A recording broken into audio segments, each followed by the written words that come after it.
আজকের দিনটা ছিল একদম আলাদা।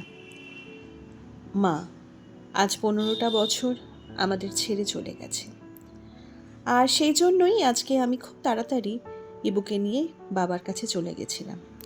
সেখানে ইবু নিজের মতো করে সুন্দর করে সাজিয়ে গুছিয়ে মাকে পুজো করলো। আর তারপরে আমি বেরিয়ে পড়লাম দমদম স্টেশনে। আমার সঙ্গী ছিল মানসী। সেখান থেকে ট্রেনে করে পৌঁছলাম খড়দাহ স্টেশন।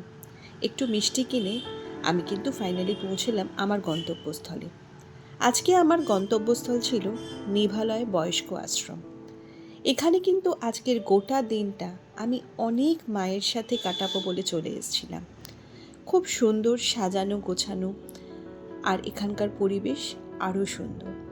এখানে অনেক বয়স্ক মায়েরা আছেন এবং সারা দিনটা আজকে কিন্তু আমার তাদের সাথে ভীষণ ভালো কেটেছে। যিনি এই উদ্যোক্তা সেই দাদা আজকে ঘুরিয়ে ঘুরিয়ে সমস্ত কিছু দেখাচ্ছিলেন। এখানে মায়েদের হাতের লাগানো কত গাছ রয়েছে, আবার কিন্তু আচারও রয়েছে। তারা তাদের মতো করে সুন্দর একটা জগৎ এখানে বানিয়ে নিয়েছেন। আর এই যে আঁকাগুলো, এখানকারই এক মায়ের আঁকা।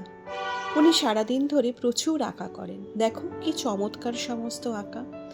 এই শিল্পকলাটাও কিন্তু তার মধ্যে প্রচুর আছে। আর এই সমস্ত দেখতে দেখতে তাদের সাথে গল্প করতে করতে আমাদের দিন কিন্তু কখন কেটে গেছিল আমরা নিজেরাও জানি না। তাই খুব বেশি ভিডিও করতে পারিনি আজ।